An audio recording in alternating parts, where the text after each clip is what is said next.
Let's watch a video of Jordan Peterson absolutely destroying an interviewer. How much responsibility do you feel that you have, particularly guys the alt-right, who, as you say, some of them have enjoyed your work, and say, No, I'm not one of you guys. I'm not with you guys. They haven't enjoyed my work. I've definitely read bits on the internet. Read more. Most people who are on the street are men. Most victims of violent crime are men. Most people who commit suicide are men. Most people who die in wars are men. People who do worse in school are men. It's like, where's the dominance here precisely? What you're doing is you're taking a tiny substrata of hyper-successful men and using that to represent the entire structure of Western society. There's nothing about that that's vaguely appropriate. But I could say equally well that most rape victims are women. You know, terrible things happen to people of both sexes. And you could say that with perfect utility, but that doesn't provide any evidence for the existence of a male-dominated patriarchy. Well, it just means that terrible things happen to both genders, which they certainly do. But there are almost no women who rape men, for example. So that is an asymmetry there in sexual violence. Well, yes, there's an asymmetry in all sorts of places, but that doesn't mean that Western culture is a male-dominated patriarchy. The fact that there are asymmetries has nothing to do with your basic argument. No, but you might This is a trope that people just accept. Western society is a male-dominated patriarchy. It's like, no, it's not. That's not true. And even if it has a patriarchal structure to some degree, the fundamental basis of that structure is not power, it's competence. That's why our society works. It's only when a structure degenerates into tyranny that the fundamental relationships between people become dependent on power. It's not power. If you hire a plumber who's likely to be male, it's not because there's roving bands of tyrannical plumbers forcing you to make that choice. And it's the case with almost every interaction that you have at the face of our culture. You're dealing with people who are offering a service of one form or another, who are usually part of the broad middle class, and what you're looking for is the person who can offer the best service, and you can find it. It's not a consequence of being dominated by anything that's tyrannical. And then again, our culture, our Western culture, which is by no means perfect, and certainly has tyrannical elements, like all cultures do, is the least tyrannical society that's ever been produced, and certainly the least tyrannical society that exists now. So where's the patriarchy exactly in all of this? Well, saying men are quite nice and they do nice things for women. And no, that's not my conception of patriarchy. And I don't require men or advise them to be nice, ever. Well, you do talk about the guy who's the tampon king, the sanitary towel king of India, right? I wouldn't call that nice. Okay, I would call that brave. Okay. Did you read about his life when he was trying to develop that? Yeah. God, it was absolutely miserable, and he did it anyways. And he freed all sorts of women as a consequence. And I think that was nice. That's courageous. That's noble. That's visionary. It's not nice. I think it is also nice. I think it is also something that is, it is honouring your social obligations. I'm not so sure that that's a social obligation, because many other people would have done it had it been a social obligation. He said what he was concerned about.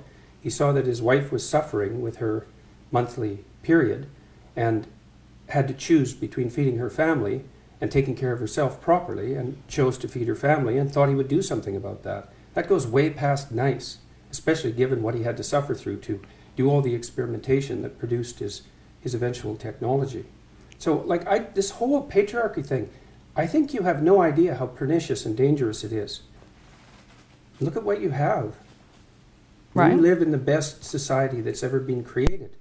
You know, I was reading about some Indonesians. Do you mean me as a woman or me as a 21st century person in the world? I mean us, yeah. I mean, I'm incredibly grateful for what I have, but to me the project of politics is... construction of a tyrannical patriarchy. You're grateful for the productions of a tyrannical patriarchy. How does that make sense? Because I think life is good. I think it could be better.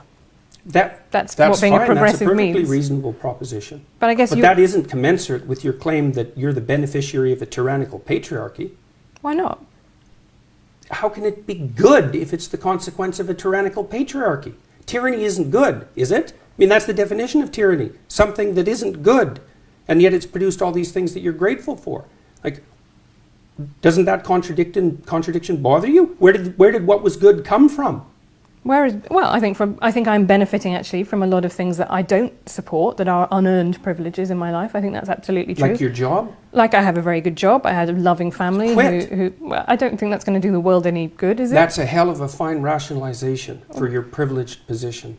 Oh, well, fair enough. But if You could trade it off with someone who's less privileged. I That'd could. be a start. I could do that, but I don't want to, and I won't, and I don't think Why I should be not? expected to. Why not? Is it okay for you to occupy a position of privilege in the patriarchal tyranny? And if it is it because you're female? Or is it just because it's convenient?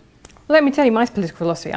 I guess I'm a social democrat. So what I believe is that you should, if you have a good life, you should try and pass that on. I believe in a progressive redistributive tax system, for example. It was once said by Lord Mandelson in British politics, New Labour was okay with people being filthy rich as long as they paid their taxes. Now, I'm kind of less okay with people being filthy rich. But what I do, filthy rich. Well, I think I would leave that You're to... probably in the top 1/10% of people who've ever lived on the planet.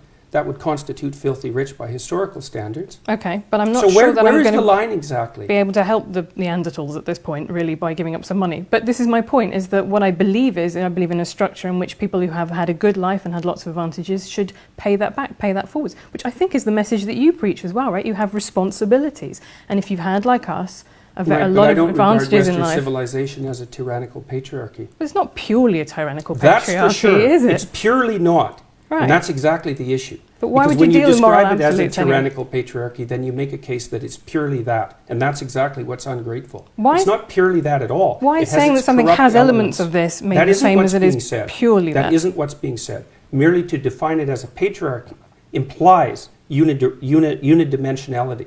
And to insist that that's also tyrannical doesn't offer a balanced viewpoint at all.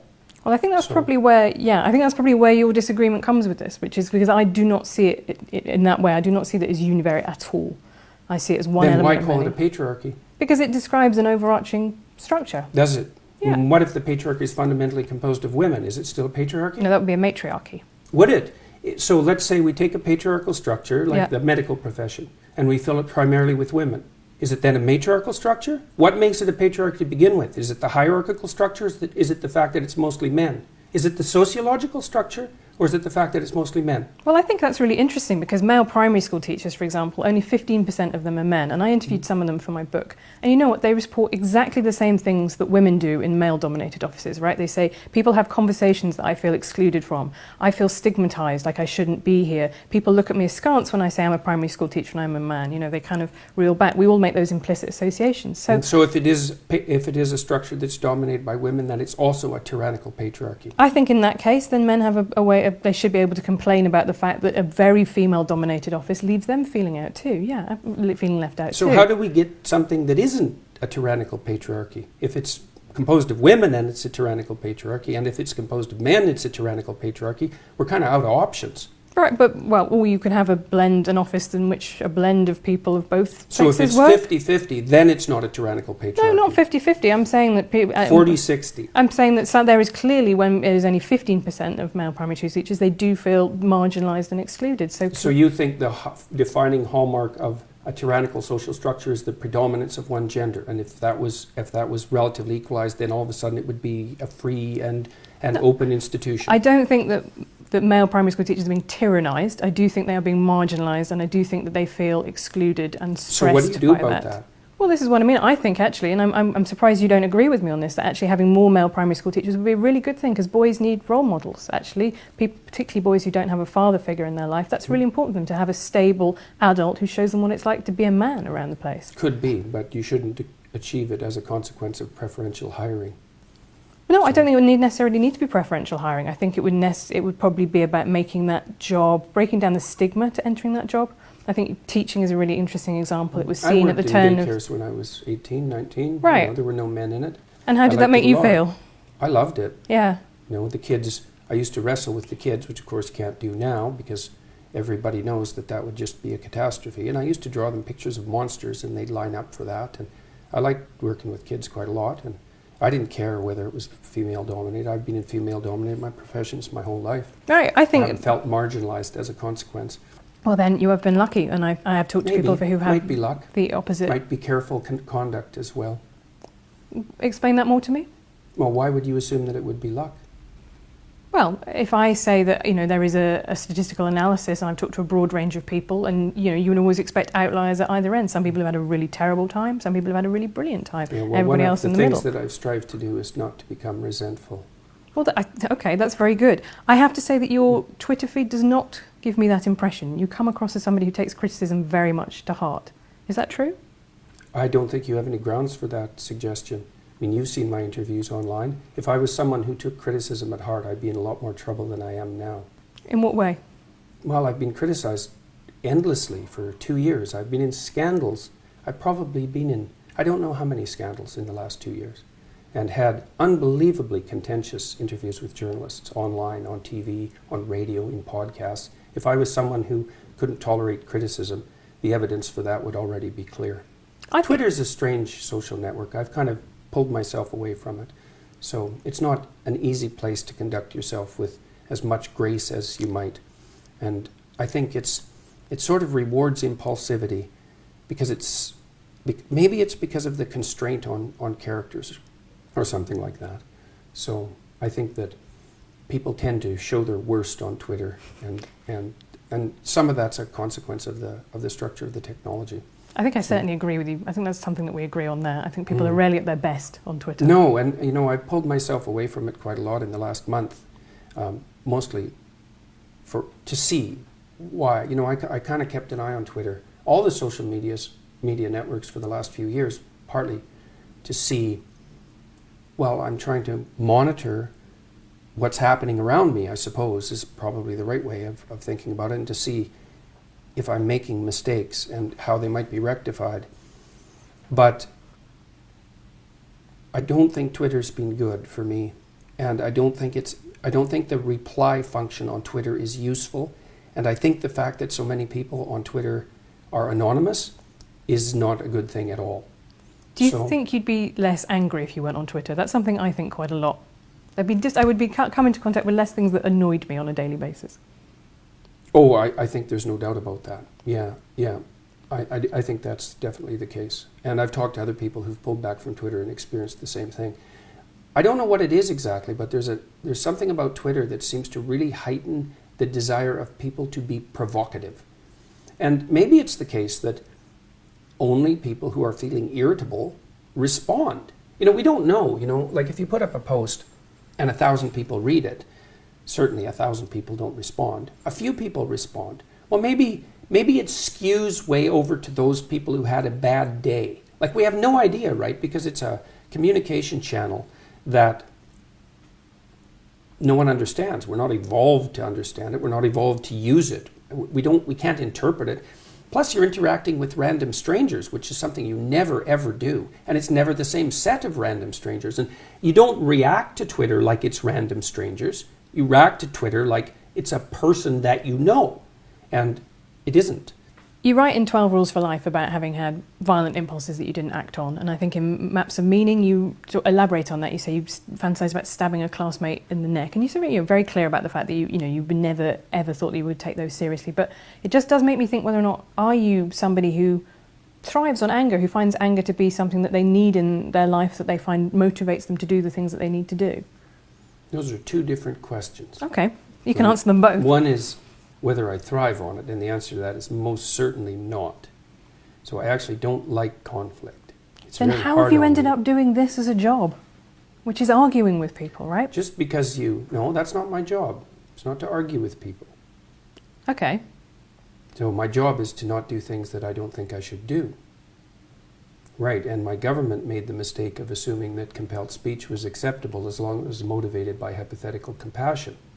And that's not happened for me. So I made that point. It wasn't because I wanted to or because I enjoyed it. I don't really like conflict. I'm actually a rather agreeable person, which is partly why I'm a clinician. And so I find the constant conflict exhausting. Yeah, well, our Prime Minister said, well, there is no Canadian identity. It's like, well, okay, what is it that unites us? Well, nothing. We all protect our cultures. It's like, well, that leads to war. Okay, it doesn't only lead to war, obviously, but unless you have people operating within a shared framework of perception and value, they can't cooperate and compete peacefully. I don't understand how that's even a disputable topic.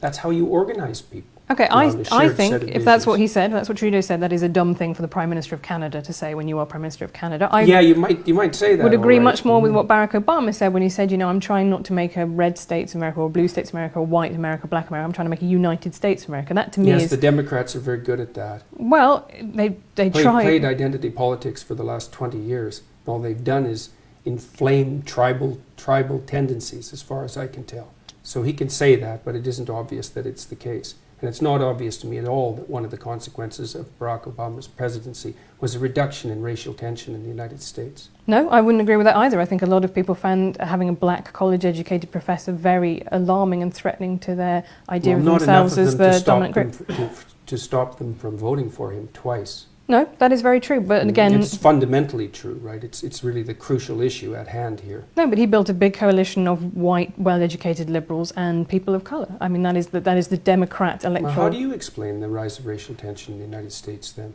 Well, I think it's caused by a lot of things, not least of one of which is the Republican Party inflaming it. You talk about the left playing identity politics. I think the right play identity politics all the time. The right doesn't dominate the universities. No, And but it dominates... talk, but for Donald example, Trump is president, so and realistically... Donald Trump is hardly a typical Republican. No, I would say that he accomplished... In fact, for most of his life, if I remember correctly, he was a Democrat. Right, I don't think he has any so political... we're not going to blame Donald Trump on allegiance the to- right wing. Okay, but I'm going to say the rest of the Republican Party are also quite happy to play, I would say, white identity politics.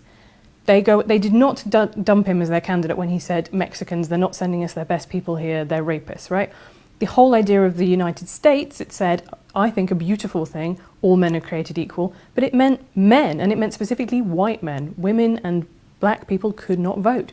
The US was founded on identity politics. This is not some new concept that has come along in the last 20 years. The United States wasn't founded on identity politics. Yes, it was. That's absolutely absurd proposition. The United States was founded on the same principles that, what would you say, that played their powerful role through the development of English democracy. And that was nested inside a Judeo-Christian view that fundamentally presumed that both men and women were made in the image of God and that all people had divine value. And it took a long time for that set of ideas to fully manifest itself in the political realm. But to consider that a manifestation of identity politics is, I can't imagine why you would possibly do that. Thank you guys so much for watching that video. I really hope you enjoyed it. If you like this sort of content, don't forget to click that follow button. You can follow me on all social media platforms. Just search Real Cody J. Kuntz. Don't forget to like the video, share it with your friends, and leave a comment. You can see all my latest posts on my website, codykuntz.com. Don't forget to check it out. Bye for now.